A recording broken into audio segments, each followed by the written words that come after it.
All right, good morning.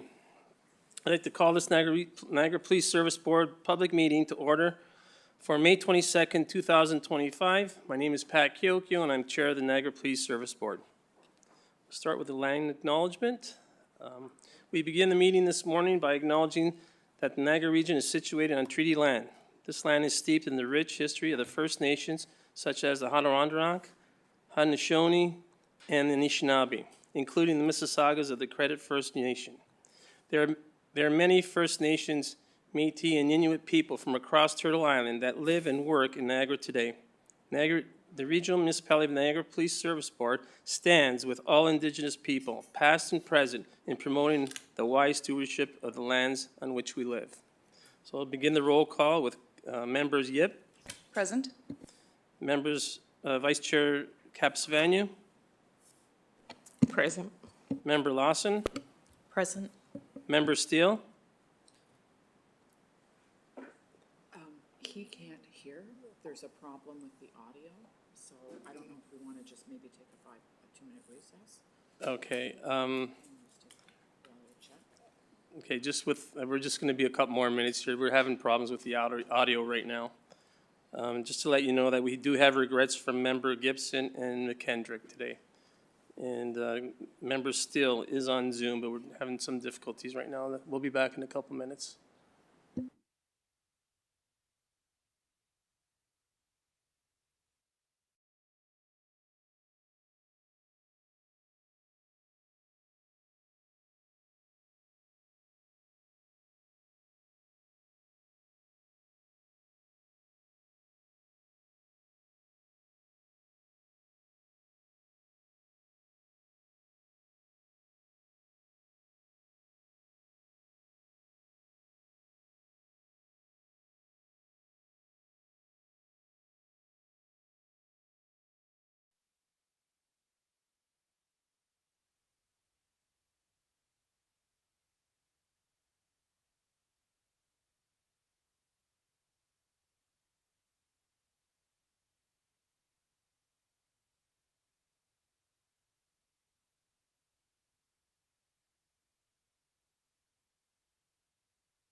Bill, can you hear us?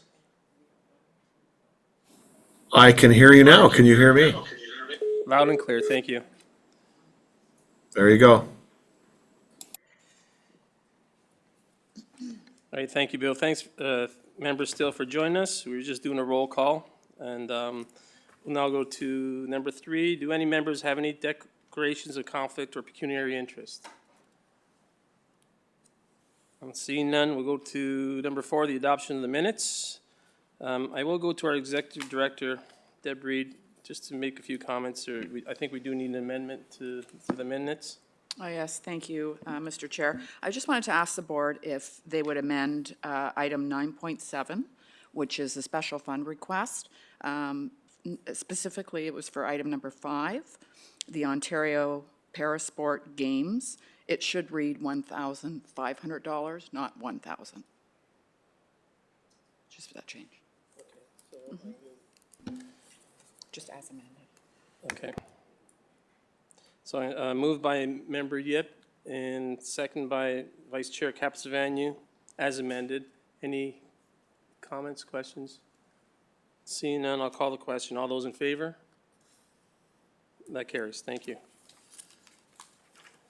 Go to the reports from the board chair. The Canadian Association of Police Governance hosts monthly webinars as part of their educational strategy to keep police boards and police executives across Canada apprised of issues currently affecting the policing community. There were 2 webinars held during this month for discussion on board relationships with police associations and chief of police performance management practices. Upcoming webinars are scheduled for June 10th and 19th for discussion on inclusive workplaces and strategic planning. Recorded copies of all webinars are sent to board members for their viewing. On May 4th, Vice Chair Capsavanu, Member Lawson, Executive Director Reed, and myself joined Chief Forty, Deputy Chief Lagoteria, and service members at the annual ceremony of remembrance, Ontario Police Memorial. The board was proud to join the NRPS and police services across Ontario to honor those officers who have died in the line of duty, our heroes in life, not death. On May 8th, the Canadian Mental Health Association hosted its Wellness for All fundraising event. Vice Chair Capsavanu, Deputy Chief Lagoteria, Staff Sergeant Bootsma, and I attended the event to further support the board sponsorship to assist with funding the CMHA's mental health and addiction services being offered throughout Niagara. Members McKendrick also attended the event in her role as Executive Director of the Canadian Mental Health Association, Niagara branch. On May 9th, the board on the service hosted an introduction ceremony to formally recognize newly promoted Deputy Chief Mario Lagoteria. The event was well attended by many of Deputy Chief Lagoteria's friends, families, and colleagues who were invited to come out and celebrate the success he has achieved in policing career. Vice Chair Capsavanu, members Lawson, McKendrick, and Steele, board staff, and I attended the ceremony. On May 10th, members of the Niagara Regional Police Services men's and women's tug-of-war teams competed against their American law enforcement counterparts at the 57th annual tug-of-war competition held on the Rainbow Bridge in Niagara Falls. The NRPS women's team was once again victorious, successfully defending their championship title. Although the men's team was defeated, they demonstrated determination and strong effort. The Vice Chair Capsavanu, members Lawson, Steele, and myself attended the event, and a total of 354 pounds of non-perishable food was collected during the event and donated to Project Share, which provides food and essential support to an average of 130 families each year. It was a fantastic event, first one that I was actually involved in, and it was amazing to see the support that we had from the people as we marched down to the Rainbow Bridge with our tug-of-war teams and our staff and our board members. It was incredible. Great feeling. And proud of our service for all they did. And the Americans, you know, we got on the bridge here, shook hands with everybody. At the end of the day, we're all one. So, on May 15th, Niagara Regional Police Service, Niagara Police Service Board, Niagara Regional Police Association, and the Seniors Officers Association hosted the annual awards ceremony at the Holiday Inn and Suites Parkway Conference Center in St. Catharines. This event recognizes our outstanding service members and citizens who have demonstrated excellence or made invaluable contributions to Niagara community. Vice Chair Capsavanu, members Yip and Lawson, board staff, and myself attended the event. On May 21st, the Ontario Association of Police Service Boards held a virtual Zone 4 quarterly meeting. These quarterly engagements allow 14 police services boards within a certain geographic area to meet for the purpose of discussing matters related to police governance. Executive Director Reed and myself were at the meeting. On May 27th, the service will be holding an NRPS auxiliary graduation ceremony for 12 new auxiliary members to Niagara Regional Police Service. The ceremony will start at 5 p.m. and is being held in the community room here at police headquarters. Members wishing to attend the event are asked to confirm with board staff. As part of the development process for the PSB and the NRPS 2026 and 2020 strategic plan, the board and the service is hosting a series of consultation sessions to engage community groups in shaping the plan through collaborative dialogue. In addition to these sessions, the board and the service are encouraging members of the public to complete the online survey. The survey seeks input on key topics that will significantly influence how police services are delivered in Niagara region over the next 4 years. consultation sessions will run through the end of the month. Vice Chair Capsavanu, a member of the Board's Strategic Planning Committee, will represent the Board at these sessions. The Ontario Association of Police Services Boards is hosting its spring conference and annual general meeting in London for June 3rd to the 5th. The event provides updates on key policing issues, expert panel discussions, and training to support effective police governance. This year's sessions will also focus on the roles and responsibility of police service boards under the Community Safety and Policing Act, which has now been in effect for just over a year. Vice Chair Capsavanu, members Lawson, Gibson, and Executive Director Reed will attend on behalf of the Board. There are no committee meetings scheduled for June. The next scheduled regular monthly board meeting is scheduled for June 26, 2025 at 9:30 a.m. here in the community room at Police Headquarters. I'll now go to the Chief, see if he has any reports.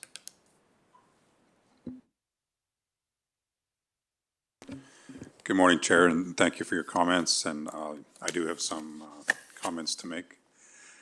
I would like to start by highlighting the good work of some of our investigators within the service. On May 8th, we arrested Danielle Menez of Hamilton for 19 firearm-related offenses. This was the result of work undertaken by the Border Enforcement Security Task Force, also known by the acronym of BEST, in Niagara. You will recall that our service joined the BEST team in March of this year. It is a partnership with law enforcement partners, inclusive of the OPP, Homeland Security, the RCMP, with a particular focus on identifying, investigating, dismantling, and prosecuting persons and groups involved in organized crime activity with a nexus to our international borders.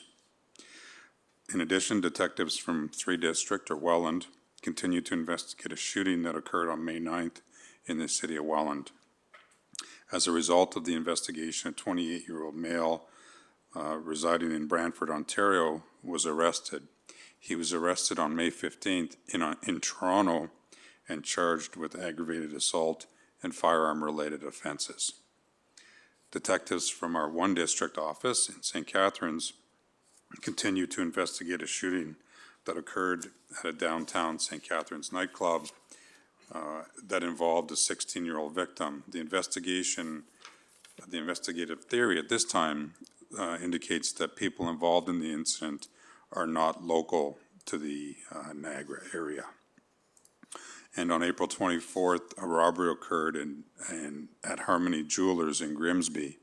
Our detectives at the 8th District office for Grimsby are still in the throes of the investigation and have determined that 2 vehicles used in the incident were stolen from London and Toronto, with one of the vehicles recovered at Hamilton. I have chosen to share this information with the board because it highlights the transient nature of crime that's taking place in the Niagara region, whereby the accused persons involved in these violent crimes come into our area from outside the Niagara region. And it underscores the importance of sharing information, collaborating with other law enforcement agencies, and supporting one another in our work with the ultimate goal of finding justice and bringing those persons that are responsible to court.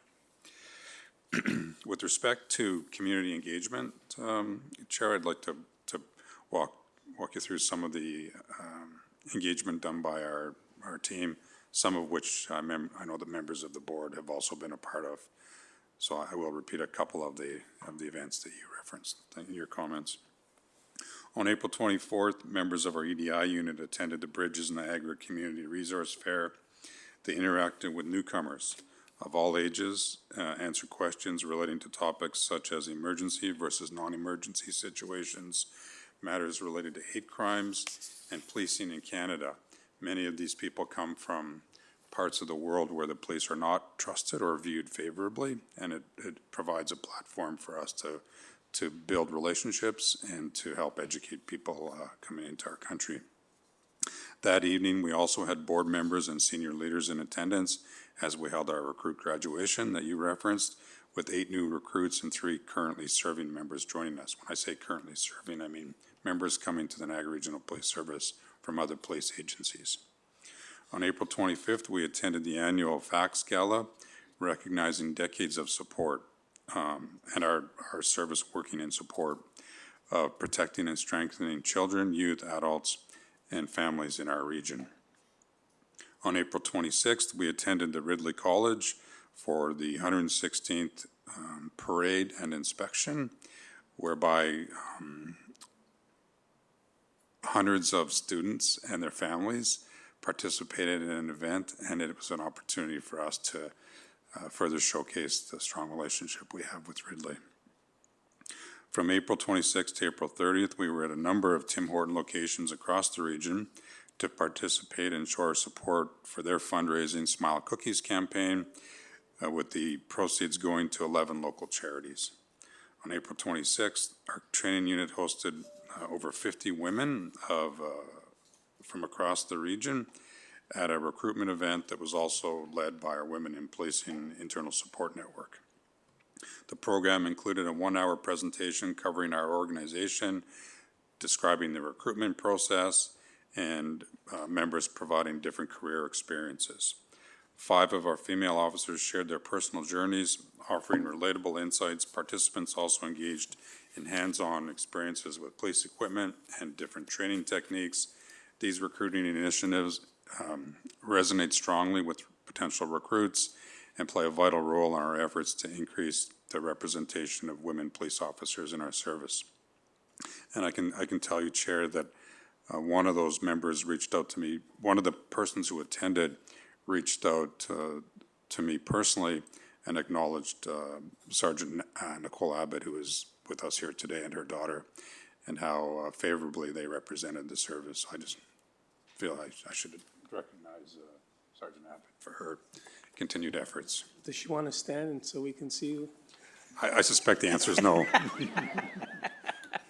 Thank you. On April 28th, we received a presentation here in this room from Tammy Dumas, Accessibility Advisor for the Niagara region. We were provided key information on the Accessibility for Ontarians and Disabilities Act, also known as AODA, that aims to make the province more accessible for people with disabilities. The particular focus was on how we can serve our community better in complying with the provincial legislation as well. On April 29th, we welcomed over 100 service members from a variety of police services at the Ontario Forensic Investigators Conference in Niagara Falls, whereby 6 of our forensics members also attended. On May 1st, we attended the Ontario Women in Law Enforcement Awards Gala, recognizing and celebrating the outstanding achievements of women in law enforcement across the province. On May 2nd, we attended the Red Dress Flag Ceremony and Walk at Niagara Region Headquarters. And then on May 9th, we also attended the Red Dress Walk in St. Catharines that started at the City Hall, that recognized and supported the National Day of Awareness for Missing and Murdered Indigenous Women, Girls, and Two-Spirit People. We recognize the significance and importance of these events, and we felt fortunate to be there.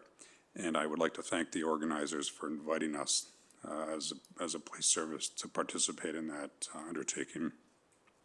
I think it's a reflection, a positive reflection of the work that has been undertaken over the past year by our Indigenous liaison officers, and our continued engagement our continued efforts to play a role in reconciliation. During the week of May 2nd, we had over 1,200 people from our Indigenous communities evacuated from flooding and forest fires in Fort Albany and Attawapiskat, and Wabaseemong. We had them staying in hotels here in Niagara Falls, and our Indigenous liaison officers that I just referenced played an important role in going to the hotels, meeting with the people who had been displaced from their, Indigenous peoples who have been displaced from their homes and their culture, and brought to Niagara Falls, meeting with the band members and ensuring that police and law enforcement engagement was done in a manner that respected the culture and limited any potential negative contact with the police. They really did a tremendous job of working through that sensitive situation. They did a really great job. On May 3rd, we showed our support at the Niagara Safety Village ribbon cutting ceremony, recognizing their completion of their renovations as they continue to provide safety messaging to elementary school children with all emergency service providers, inclusive of police, fire, and ambulance. On May 5th, we were on hand to open the annual Homicide Investigators Conference here in Niagara Falls, with several of our members also attending, and one of the presentations that was undertaken and delivered to police officers from across the country was delivered by Inspector Mike Tripp of our Major Crime Unit, showcasing some of the good work done by our service. On May 7th, we attended the OACP, Ontario Association of Chiefs of Police Zone 4 meeting, hosted by the Hamilton Police Service, which featured information from the Ministry of the Solicitor General, Inspectorate of Policing. On the same day, we also attended the Criminal Intelligence Service of Ontario meetings that were hosted here in Niagara Falls. We welcomed many police agencies from across the country and some of our law enforcement partners from the United States. It included over 65 law enforcement agencies and 40 non-criminal enforcement agencies, whereby information was shared with the significant impact that the Mexican cartels are having on the globe. Members of the EDI unit also attended Welland City Hall for the 2S LGBTQIA Advisory Committee meeting to present to new members on the role of the EDI unit and introduce our service and themselves as potential points of contact to help deal with any emerging issues in the community. On May 8th, members of our EDI unit also were at both the Niagara College campuses in Niagara-on-the-Lake and in Welland for their spring student services fair. While they were there, they met with new students to discuss the services offered by the EDI unit and the service more broadly, as well as handing out materials on hate crimes, auto theft prevention, and bicycle security. We were also at the Canadian Mental Health Association Wellness for All fundraiser to underscore our support to the community in dealing with mental health issues and efforts to assist them in same. On May 9th, we held a ceremony here at headquarters, as you previously referenced, Chair, recognizing the appointment of Deputy Chief Lagrateria to his position. We were, as you referenced, joined by members of the board, his family, and friends. On May 10th, as you referenced, Chair, we attended the tug-of-war on the Rainbow Bridge, whereby we were in a competition with our law enforcement partners from the United States. It was a great turnout, witnessed by many. And further to your comments, I would also like to acknowledge the leadership of Sergeant Tony Mummery and Detective Sarah Mummery. And I would like to thank them and the band for their continued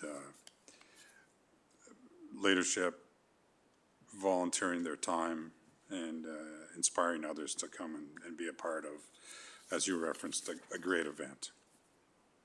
The same day, we were also at the Grimsby Community Safety Day, interacting with the community, whereby we brought vehicles to display, including our ATVs, which were a hit with the local community there.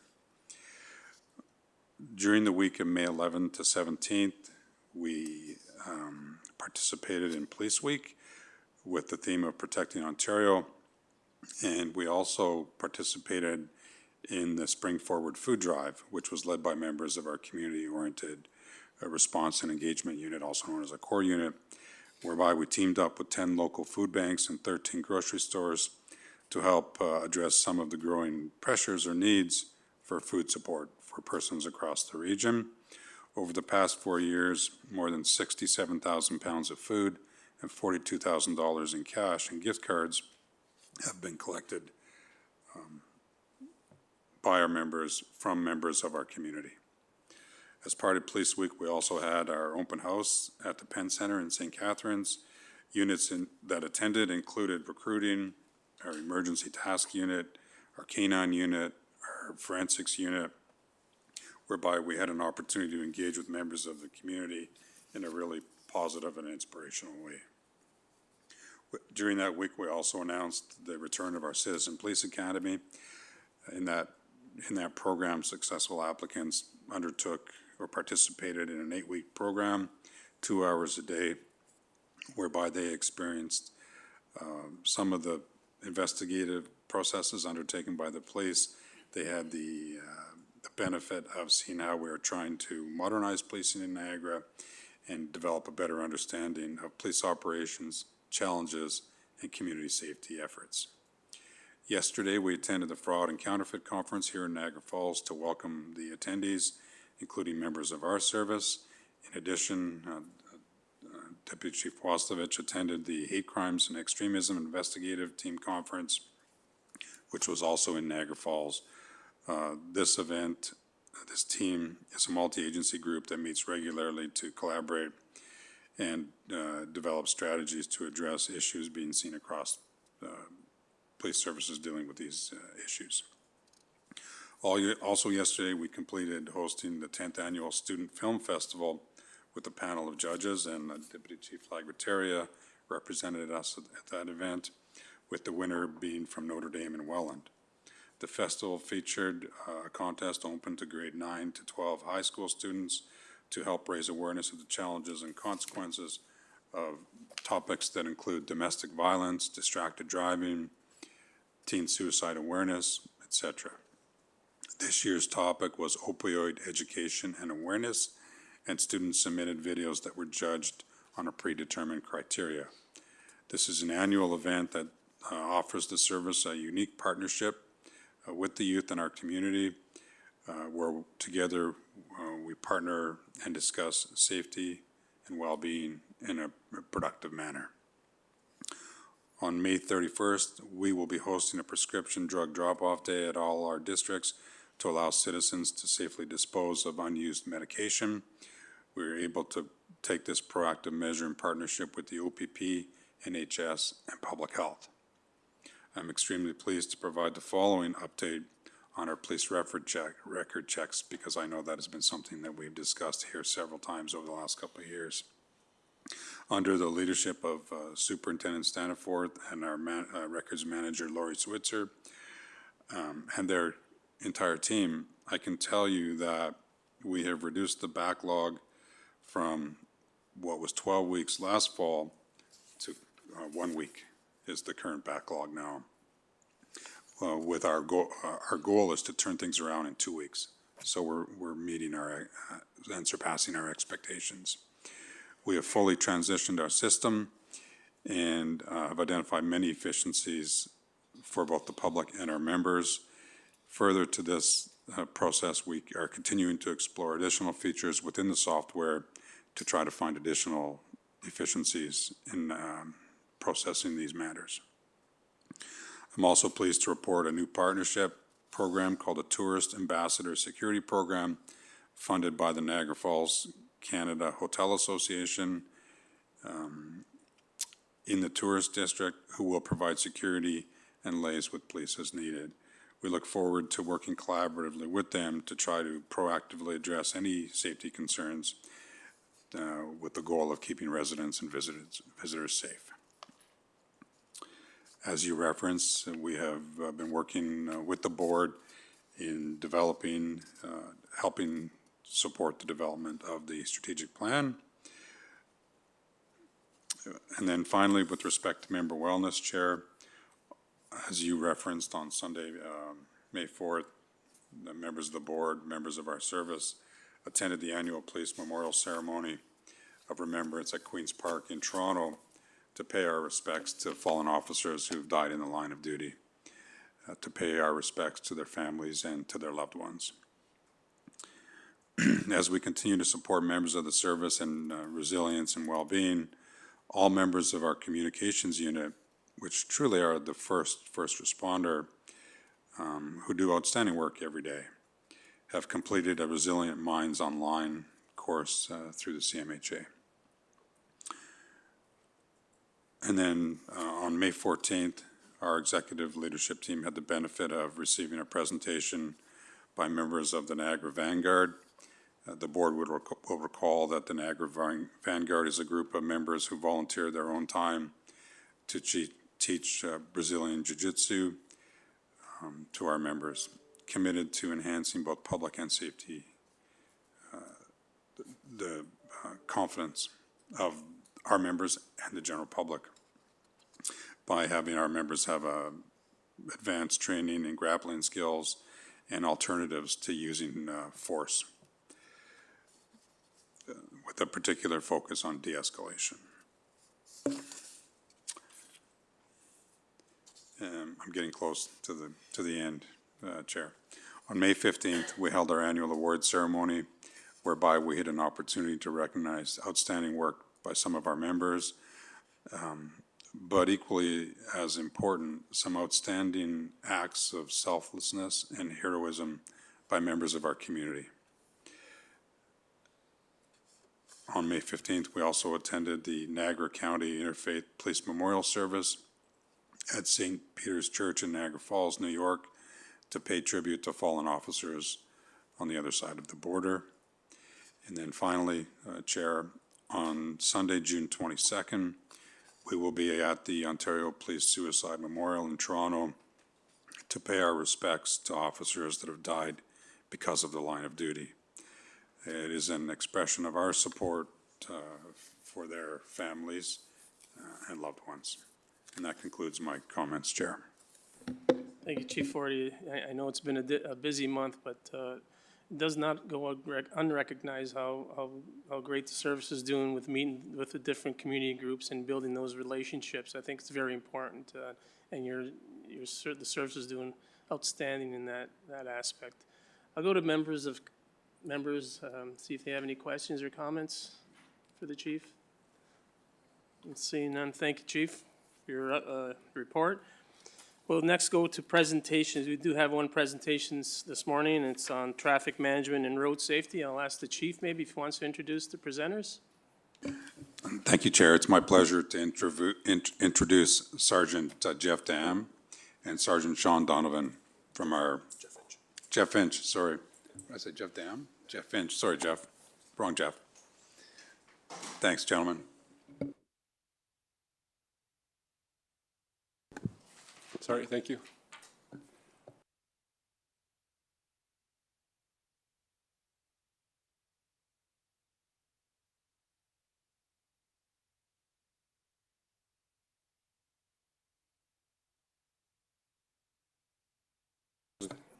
Oh, I thought I'd hold, my bad, I'm sorry, I'd hold the whole time. So we're going to talk to you about traffic management and road safety. Uh-oh.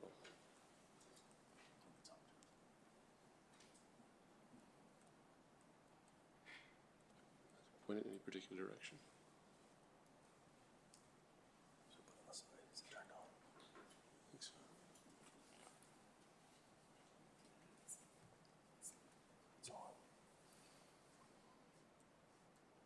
Thanks.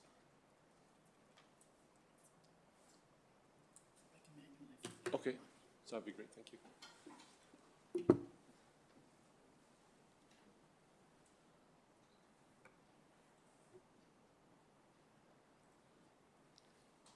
So previously, we fell under emergency services, and with the recent reorganization, next slide if you could, please.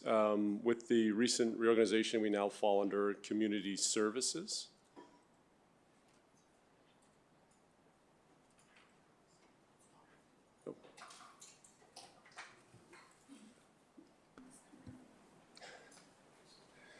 give us a minute. We're just having some technical difficulties.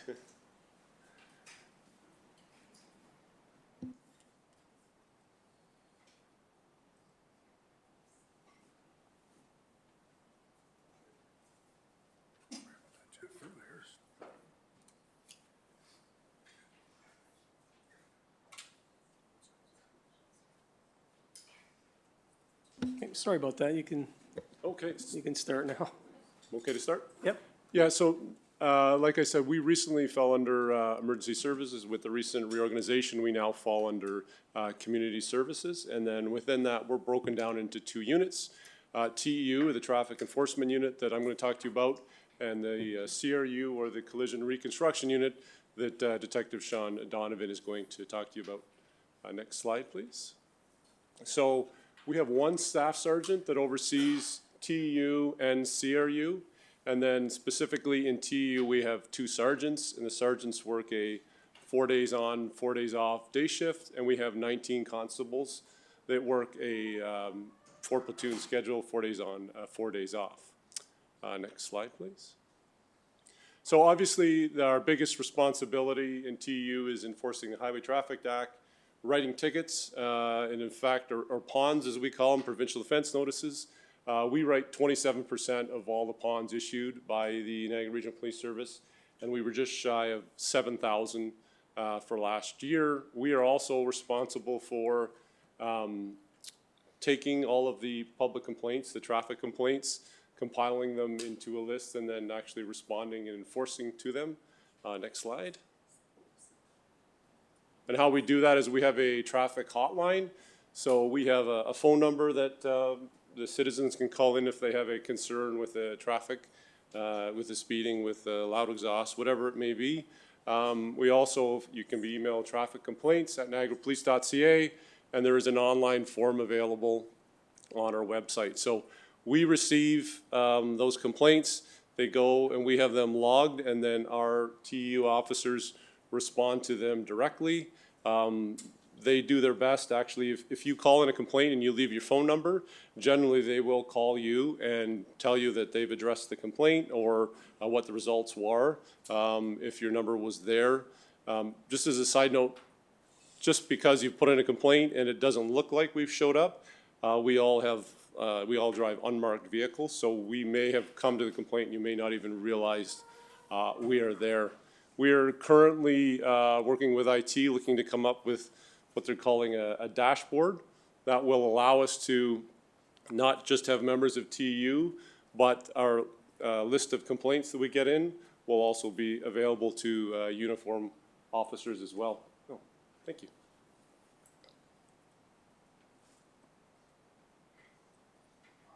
Okay, next slide, please.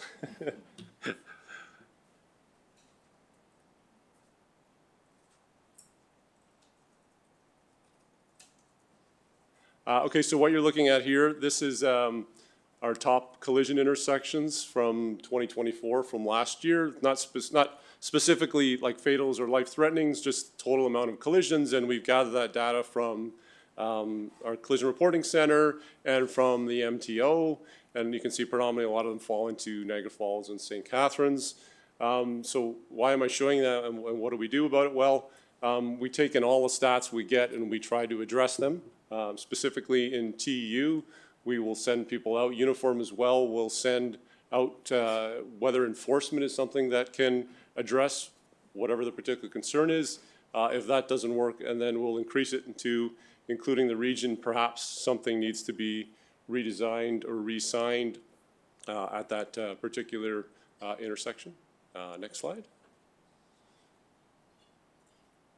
So another one of our core responsibilities in TEU is a BAT or a DRE. And a BAT is a breath analysis technician. That is someone who is impaired by alcohol. They bring them to us and we do the breath test on them.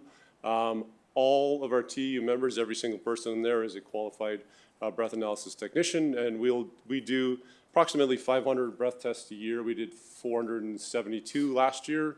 And obviously we're doing all of the tests for the Niagara Regional Police Service, for the Niagara Parks Police. Occasionally we do them for the OPP when they don't have a breath analysis technician available, and then CBSA, so a person that comes over the border and is arrested for impaired, then they are brought to us and we will do the breath test on that person.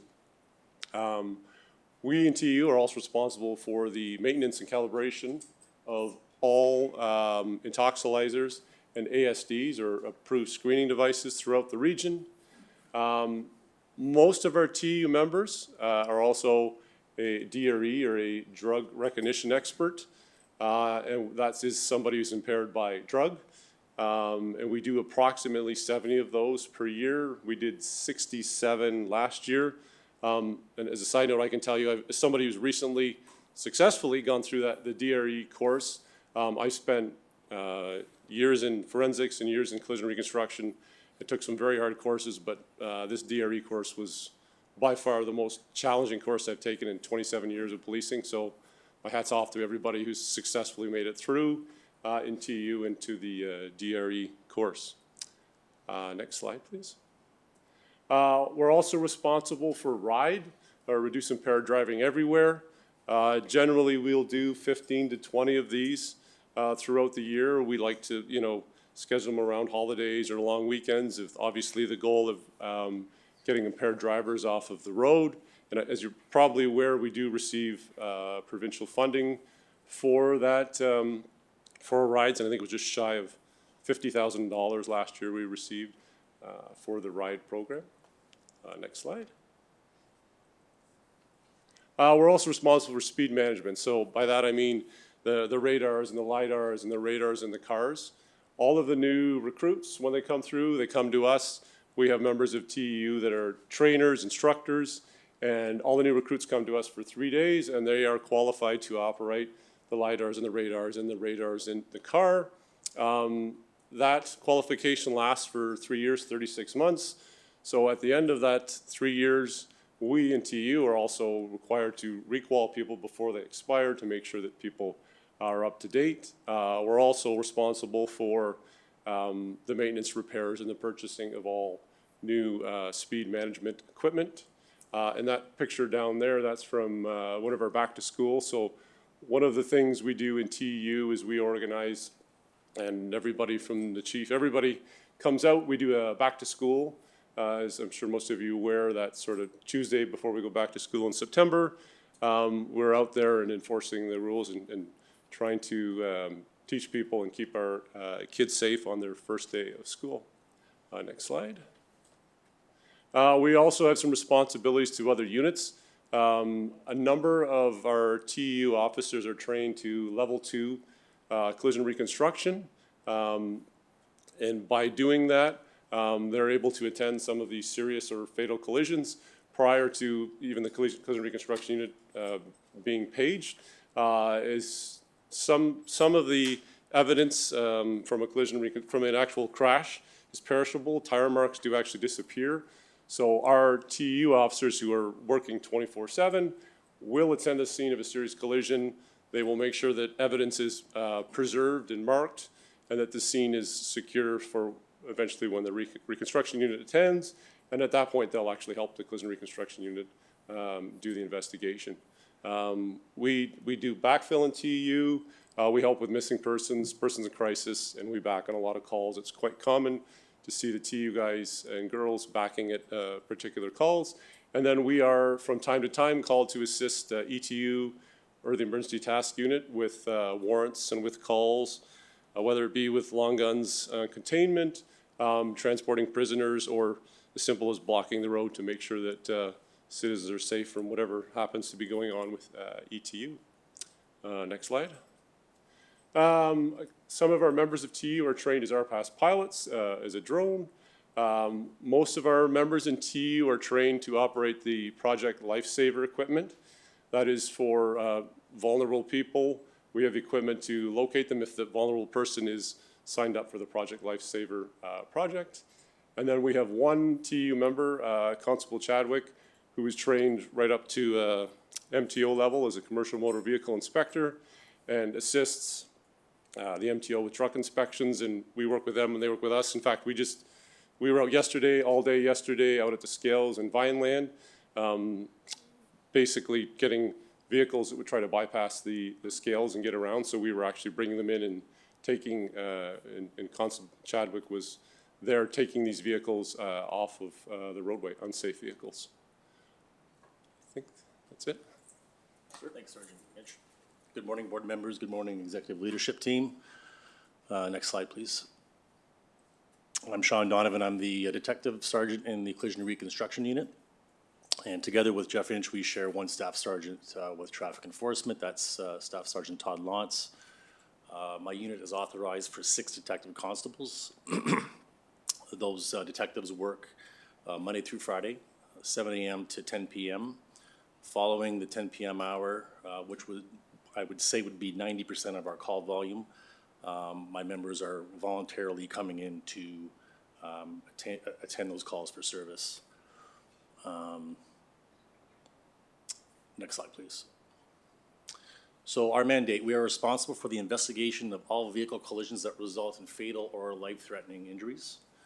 We also investigate police vehicle-involved collisions resulting in serious personal injuries and above.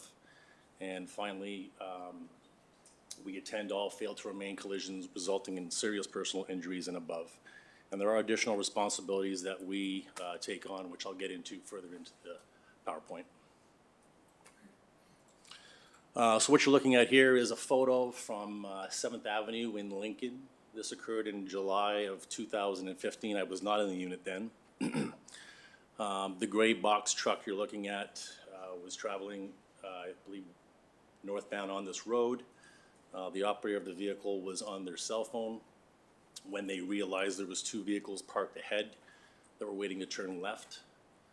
So the operator of the vehicle went into the oncoming lane and in doing so collided head-on with a fully loaded dump truck. And if you look closely in the photo, you can see the grill from the gray box truck that's embedded into the dump truck. There was no fatal injuries as a result of this. However, the driver of the dump truck sustained serious brain injury. And looking at this photo here, this is a lot what we'll see when we come to a scene. Complete chaos. And again, I wasn't there, but I believe the photo doesn't do it any justice. There's probably a debris field that extends beyond what you're seeing there. With this investigation, there were numerous municipal, provincial, and federal agencies involved, and the roadway was closed for 1 week, which included our time as investigators and time to resurface the roadway. Next slide, please. So here's a chart for our calls for service. Primarily, we deal with fatal collision and death investigations. If you look for the past 4 years, from 21 to 24, our stats have been fairly consistent. At the end of Q1, we reported 8 fatal collisions. So sadly, we're on pace for over 30 fatal and death investigations. Life-threatening injuries also were on par with 2021 statistics, as well as I stated earlier, we do help out in other aspects. We will assist other investigative units such as homicide, CIB, and uniform patrol, just to name a few. Again, if the stats keep the way they're going, we're looking at 15 calls for service. When this PowerPoint was produced, we had not authored any blood warrants for other units. We've done 3 since then. So again, we're looking at exceeding those numbers for the last 5 years. The last bullet point you'll read, minimum 18 weeks on call per investigator. Because 3 of our detective constables are fully accredited and 3 are not, as in January, this past January, we had a 60% turnover, myself included. I'm new to the unit. So that 18 weeks is actually 36 weeks of responsibility for each investigator to be available on call after their tour of duty each day.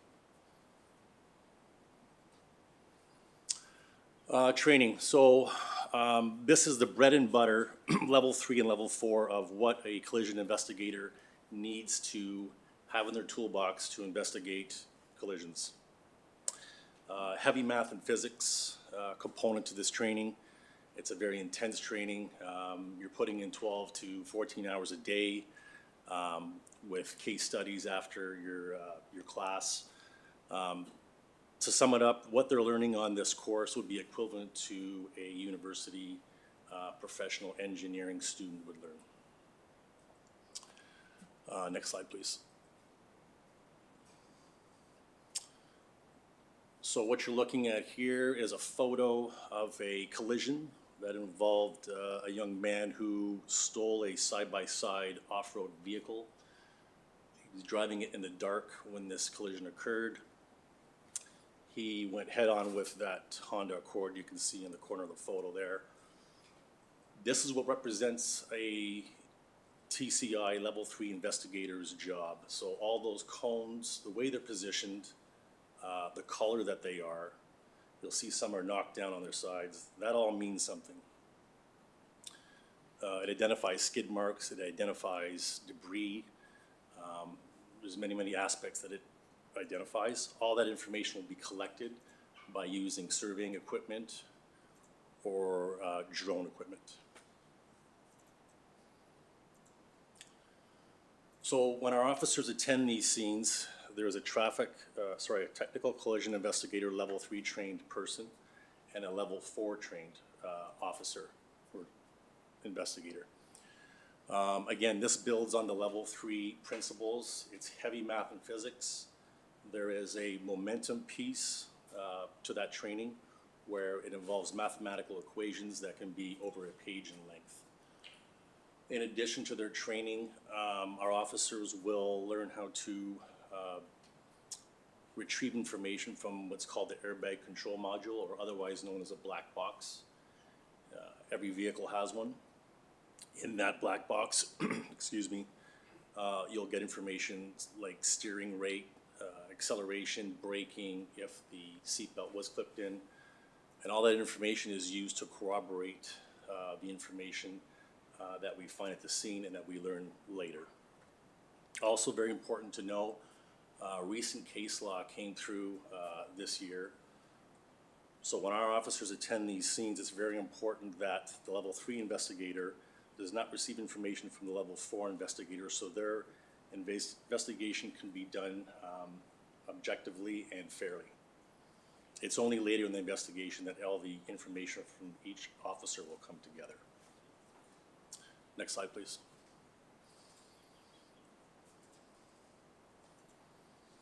So here you're looking at a collision. I believe this was 2 years ago on Beaver Dams Road near Town Line Road. I spoke to the officer, the lead officer in this one here. Very complex on-scene investigation. That white vehicle you see in the ditch there was traveling St. Catharines bound. The dark-colored Toyota was traveling Niagara Falls bound. The operator of the white vehicle was impaired by a quantity of drugs and alcohol. Hit the driver of the Corolla head-on. They were killed instantly. All those cones identify skid and yaw marks, and the way those vehicles spun after impact had to be identified through those cones, and very complex, and it takes not just the training you receive, but the experience you learn along the way to identify all that information. Before I get into this slide, I just want to stress that, you know, we go to these scenes, we're spending up to 10 hours sometimes at the scene, which seems like a long time, but it's the subsequent investigation after that. So it's not unusual for our charge cases to exceed in length per man hours 250.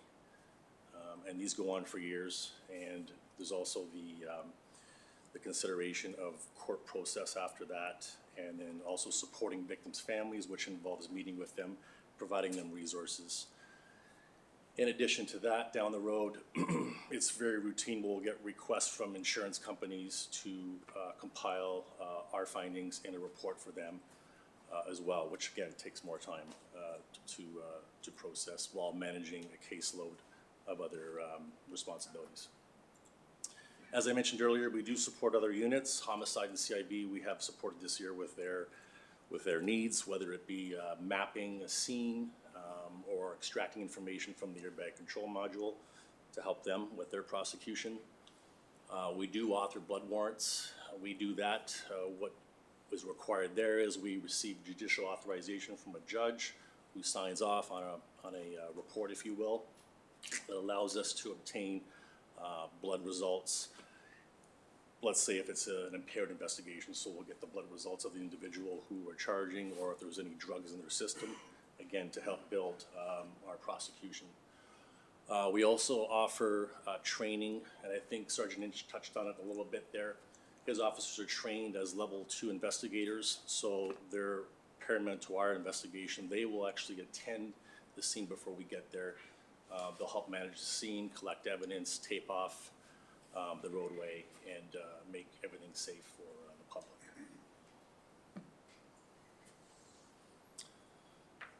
Is there any questions? Well, that was very informative. Thank you for that. I'll go to members, see if there's any questions. Member Lawson? Thank you. That was a great presentation. I have two quick questions. One, I heard you say that we have 6 members and 3 of them are trained at the level 4. Is that correct? Or 3 and 4? So that's correct. So they're fully trained in a sense, I think I mentioned it earlier.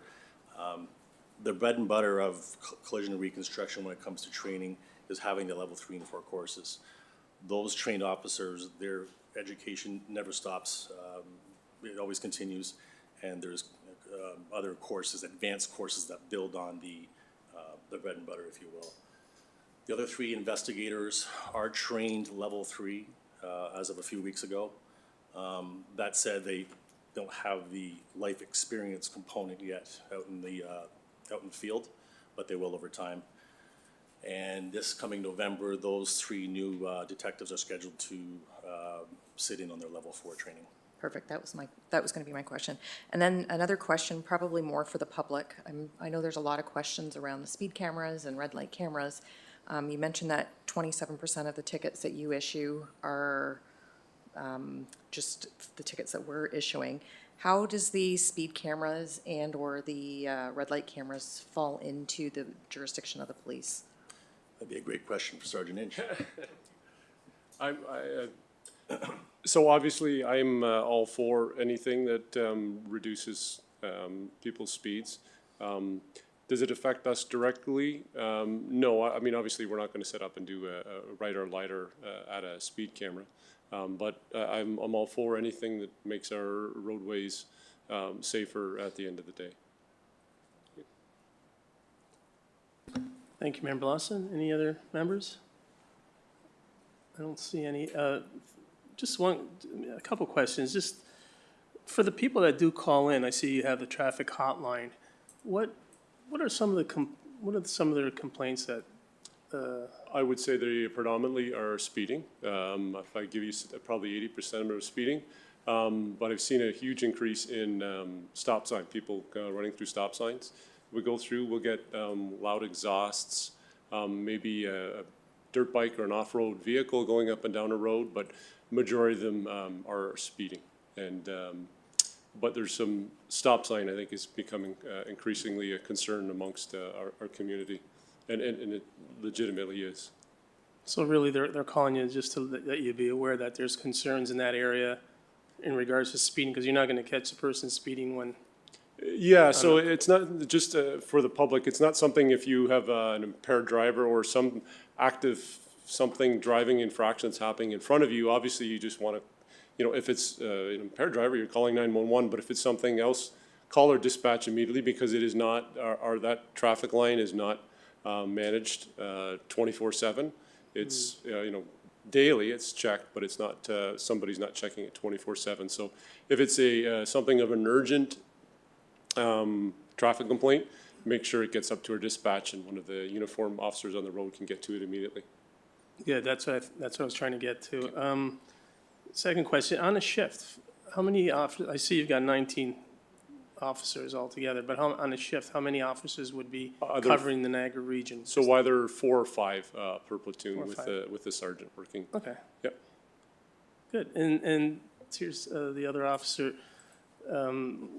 One quick question. What are some of the challenges that you're facing? I think you might have mentioned a couple, but in doing your job and being 100% at what you do, like what are some of the challenges that that department is facing? I worry about burnout. I'm sorry? I worry about burnout. As I stated earlier, the 10 hours at the scene is a piece of cake. It's the subsequent investigation, and I'm being as truthful as I can, 250 hours per investigation. It can be managed, but it's the other cases that continue to flow in.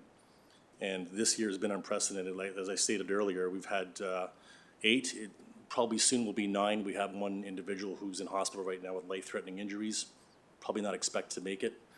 So that's going to be 9 just after the first quarter. That puts us at 36 for the year. If I lose somebody due to sickness or injury, I'm in trouble. So I don't have the training like our investigators do. However, I make it a point of going to every single call and doing what I can, using my level 2 experience, my experience as a police officer, and as a leader. I go to all these calls and try to help out the team. I appreciate it. I thought that's where you were going to go with it, so that's why I asked. All right, well, thank you. I don't see any other members with any questions or comments. But thank you for your presentation, very informative. Thank you. Thank you. Okay. Just see where I finished off. All right, we'll go to number 8, consent. Oh, sorry, we do need to move in a second. Moved by Member Lawson, second by Vice Chair Capizavanu. No comments or questions, I presume. All those in favor to receive the report or the presentation? That's carried. Thank you. We'll go number 8, consent agenda. I'd like to move items 8.1 to 8.21 in block. So it's moved by Member Steele and seconded by Member Yip. Any questions or comments to any of the items? Vice Chair Capizavanu?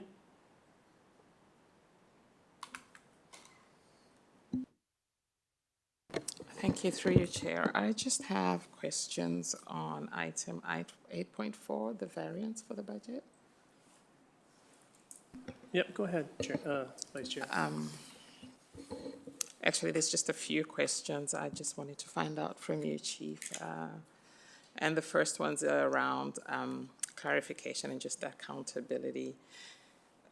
Would you be able to just kind of specify the specific factors that have contributed to the deficit so far in the first quarter? Thank you for your question, through you, Chair. I can make some general comments, and then I'll invite Director Rulo to add any additional insights that she may have with respect to that. The anticipated deficit of 1.27 million is in part attributed to a decrease in revenue, specifically from 2 sources, which are the court security and prisoner transportation grant. And the second is a anticipated reduction in the casino revenue that we receive annually. Our other expenses are anticipated to remain the same.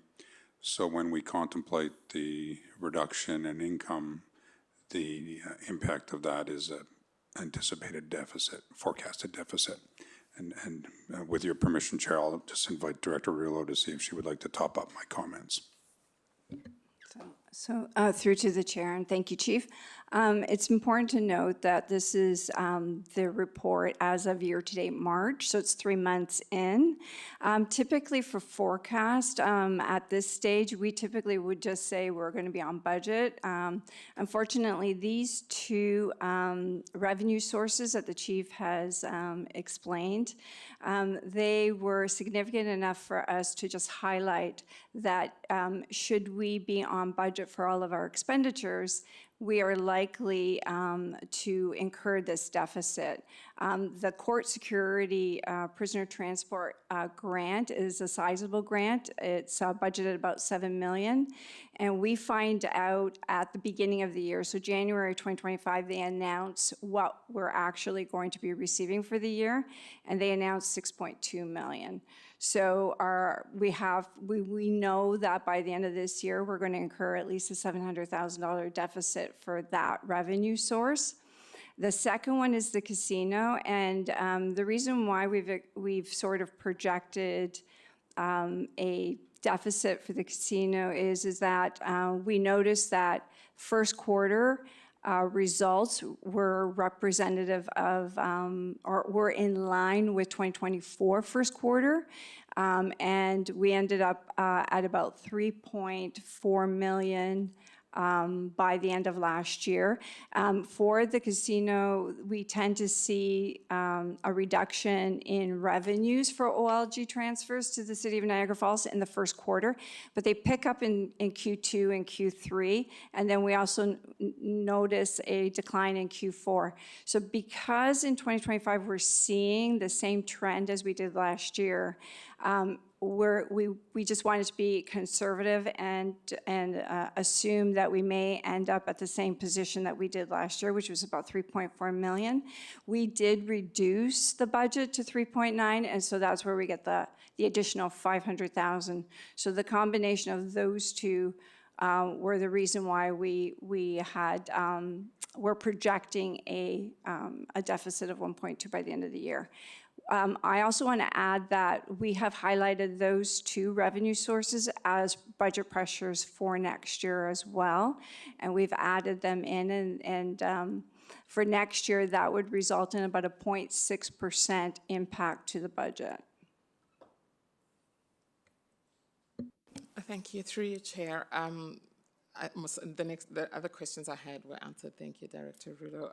The last one I have, I guess, is with that projected shortfall, are we foreseeing any impact on core services like prisoner transportation and things like that? And court security? So through to the chair, no, actually for court security and prisoner transport grant, it doesn't cover the entire amount, and typically there is no impact to the core services. It's the way they allocate the grant. It's basically a percentage of the total cost throughout the region. So it's just an allocation that we get. We're hoping right now that we may be able to mitigate that deficit. We don't have a lot in reserves that we would be able to offset that deficit if we end up at a 1.2 at the end of the year. The region has been very good with supporting us, especially when it comes to the shortfalls in the casino and other grant sources in terms of just helping to offset or mitigate those deficits. So typically, they would not ask us to have to support that through our own reserves, which we would, in this case, we would totally wipe out our reserves, and that wouldn't, that's just not a good strategy for us. So the hope is that we may have savings in our expenses by the end of the year, and if not, we will look to the region to help support that deficit. Thank you. Thank you, Vice Chair Capsavani. I'll go to Member Yip. Thank you. Through you, Chair. And maybe you just answered this in the percentage comment that you made. Do we know why the reduction in the provincial grant, the $800,000 reduction?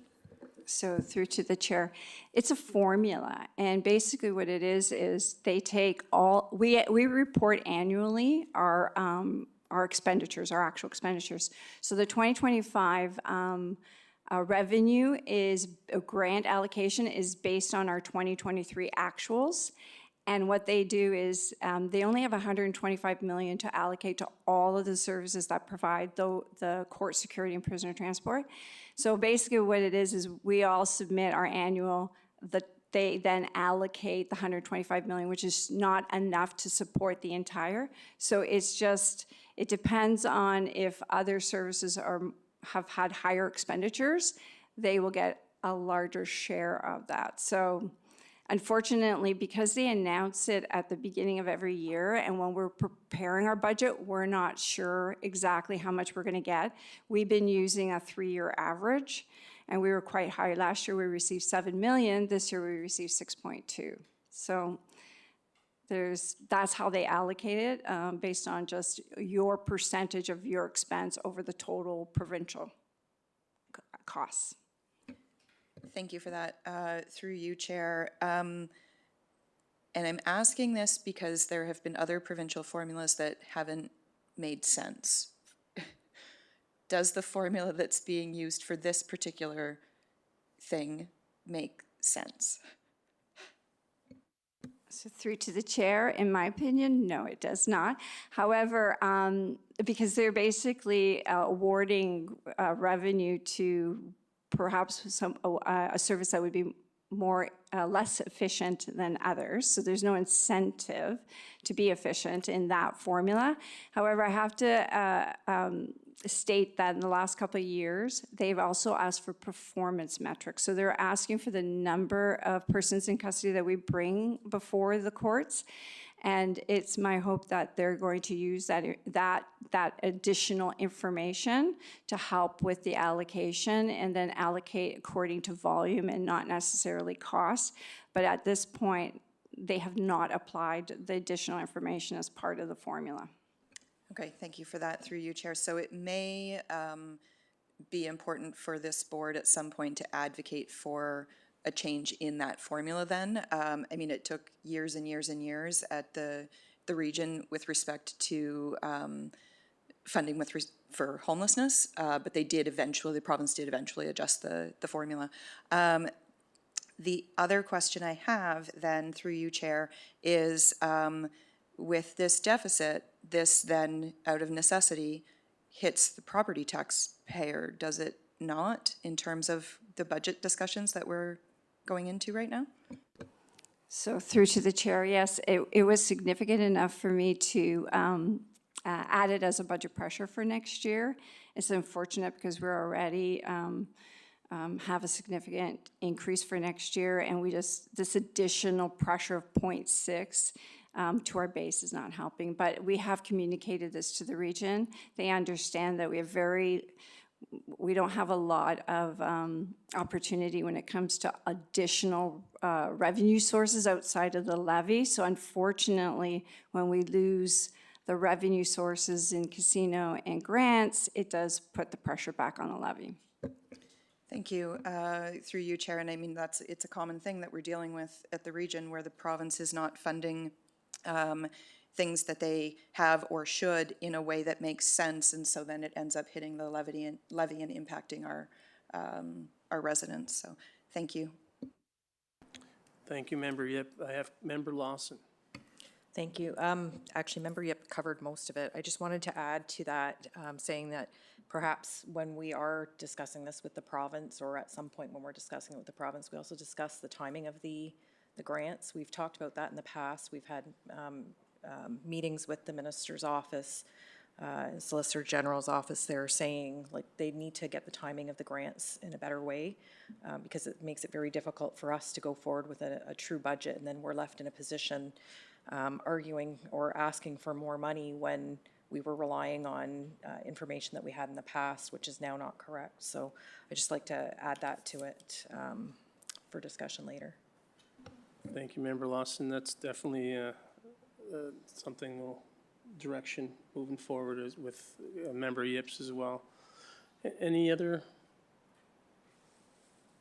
questions or comments? Okay, I'm seeing none. Any other items? Any questions on any other items? If you don't, I just real quickly on 8.2, just people that are watching, that are streaming in on this, just to let you know that here the Niagara Police Service Board have suspended all United States conference travels for board members and board staff for 2025 calendar year, just to let everybody to be aware of that. 8.3, I'm not sure if, Chief, do you want to speak a little bit on that one? In regards to reciprocal tariffs, consideration of potential impacts with NRPS public procurement? Thank you, Chair. Through yourself to the board. I can speak to this. I think the timing of 8.2 and 8.3 together actually makes sense, because like the board, the service has taken the position that we have suspended non-operational travel to the United States for conferences and agendas. We will obviously continue when primacy of operations are at play to engage in cross-border work. And as part of that, we've reviewed our goods and services. We've had extensive discussion with the region as referenced in 8.3. 937,000 or 4.2% of our goods and services are currently with American-based companies. Our total goods and services is 22 million. And of the 937,000, approximately 80% are specifically for software licensing and support. But I think what's material to the discussion is that on April 17th, law enforcement agencies were granted an exemption on tariff-related costs that runs through October 15th.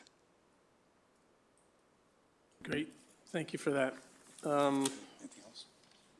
I should have went to I should have carried on with 8.4.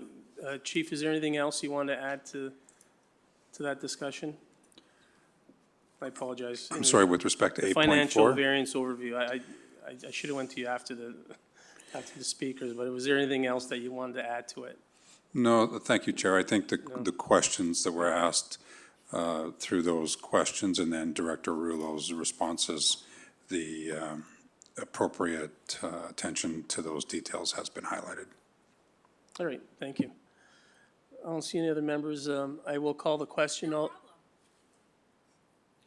will call the question. It is off. Siri's listening to me.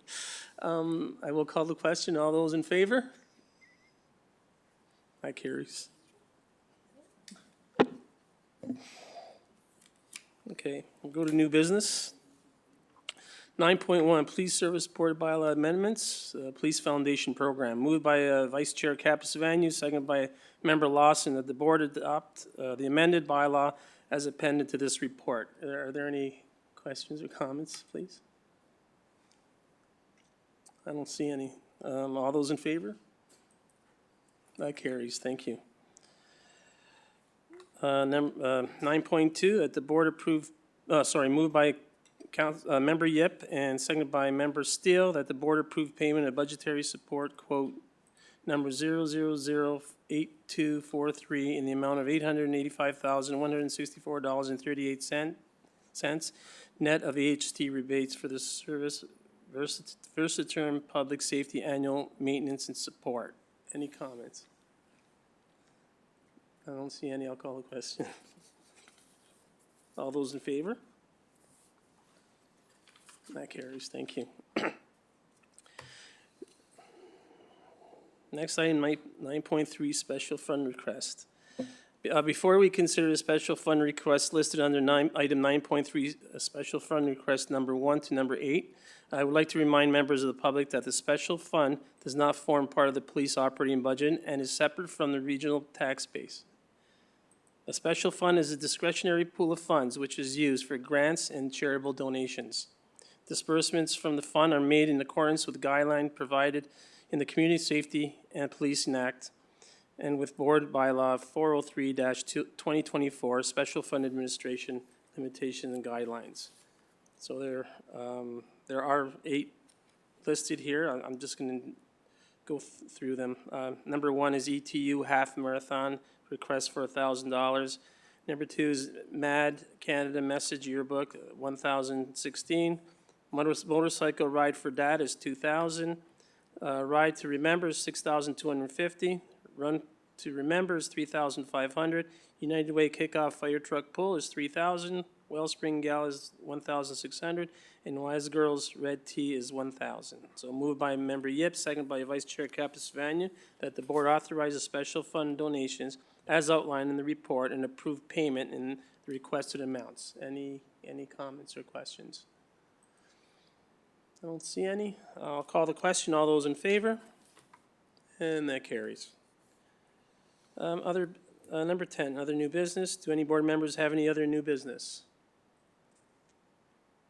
No? Chief? No, thank you, Chair. Okay. This moved by Member Lawson, second by Member Steele. that the board move into closed session for consideration of confidential matters pursuant to Section 44 of the Community Safety and Policing Act, namely the subject matter related to potential litigation, human resources matters, information supplied in confidence by the Ministry of Solicitor General and from vendors for contract awards, as well as legal matters that are subject to solicitor-client privilege. Any comments? Seeing none, I'll call the question. All those in favor? And that carries. Thank you. This meeting's adjourned.